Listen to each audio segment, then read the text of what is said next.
देखो, आराध्य उपास्य का ही चरणामृत प्रसाद और रज लिया जाता है। इसलिए भक्तमाल सिद्धांत के अनुसार संत जो है ना वो अति आराध्य हैं। आराध्यो भगवान ब्रजे सतनय तद्धाम वृंदावनम। आराध्य श्री सीतापति श्री राधापति हैं और आराध्य के भी आराध्य ये संत हैं। चरण धोते हैं, भागवत में स्पष्ट लिखा है, उपहृत्यावनिज्यास्य पादौ पादावनेजनी अग्रहित सिरसा राजन भगवान लोक पावना। लोक पावन भगवान ने सुदामा विप्र के चरण धोए और चरण धोकर के चरणामृत को सिर पर चढ़ाया। चरणामृत लेने का प्रमाण आ गया।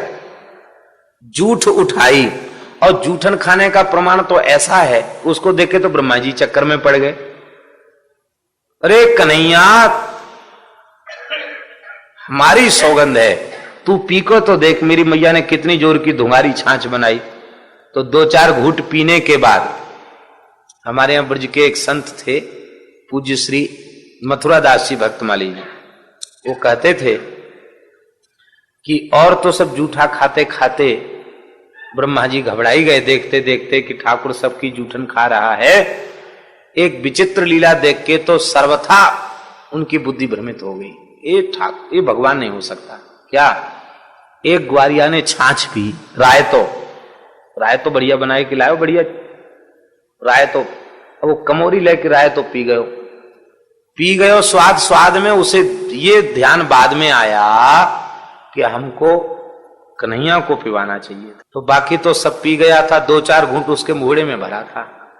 अब पी जाए तो फिर ठाकुर के काम का कैसे रह जाएगा, करके बोलने लग गया। ठाकुर जी उसके मनोभाव को समझ गए, उस इशारा किया तो ठाकुर जी गए, उसके गले से लगे, उसके मुंह में मुंह बढ़ा दिया। अब उसने अपने मुंह का रायता भगवान के मुंह में सप्लाई कर दिया। अरे ब्रह्मा जी बोले, ऐसा तो कोई बालक भी नहीं करता, मोड़े की छाछ सप्लाई कर दे। लगता ये भगवान नहीं है।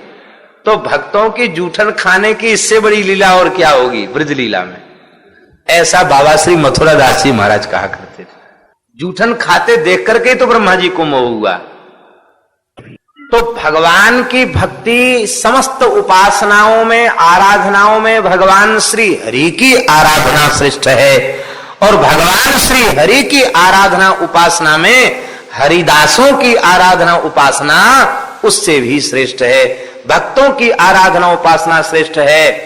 अंतर्यामी गर्भगत संत सुंदरी माही, तुलसी पूजे संत के दो पूजे जाहि।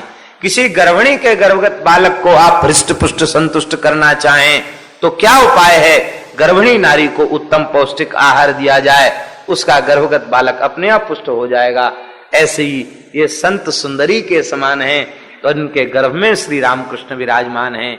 इनकी सेवा करने पर इनकी हृदय कुंज में बैठे हुए भगवान तृप्त हो जाते हैं। पुराणों में वचन भी ऐसे हैं। आदि पुराण में भगवान कह रहे हैं, लक्ष्मी जी पूछ रही हैं, आप भोजन नहीं करते हो? भगवान को हाँ करते हैं। कैसे? आंख से। हे भगवान, आंख से भी कहीं भोजन किया जाता? आंख से तो देखा जाता है। भगवान कहते चक्षुषा ग्रहणामि पद्मजे। हे पद्मजे, मैं नेत्रों से ग्रहण कर लेता हूं। नैवेद्यम पुरतो न्यस्तम चक्षुषा ग्रहणामि, नेत्रों से ग्रहण कर लेता। माने भगवान के सामने भोग धरा, भगवान की दृष्टि पड़ी, प्रेम भरी दृष्टि पड़ी, वो प्रसाद हो गया। और पावे तब तो फिर ऐसा होना चाहिए कि 4 रोटी ले जाएं भोग लगाने के लिए, कम से कम 2 खा लें, 2 छोड़ दें। संसार बड़ा स्वार्थी। एक बार वो महात्मा से पूछा, महाराज ठाकुर जी को भोग धरते तो कुछ पा क्यों नहीं लेते? कहते ठाकुर जी को भी डर है, कहीं हम खाने लग गए तो लोग भोग लगाना और बंद कर देंगे। तो भगवान अपनी तरफ से तुलसी और दे देते हैं। इसलिए लोग, मैं सबकी बात नहीं करे, पर बहुत से स्वार्थी ऐसे हैं जो ठाकुर खाने लग जाएं तो भोग लगाने ही बंद कर देंगे इस डर के मारे। इसलिए भगवान कहते भैया तुम कैसे भी भोग तो लगाओ, हम कुछ घाटा नहीं करेंगे तुम्हारा, उल्टे उस अन्न के दोष को समाप्त करके उसको प्रसाद बना देंगे। उसके सेवन से तुम्हारी बुद्धि पवित्र हो जाएगी। लक्ष्मी जी ने पूछा आपको भोजन करने की इच्छा हो तो भगवान कहते हैं रसम वैष्णव जिह्वया। जब हमको रसास्वादन करने की इच्छा होती है किसी वैष्णव की जिह्वा पर हम विराजमान हो जाते हैं। आज जो वैष्णव पाता है बस मैं ही पाता हूं उसके माध्यम। इसलिए संत सेवा साक्षात भगवत सेवा है, भगवान की सेवा है। भगवान की सेवा से अलग सेवा नहीं।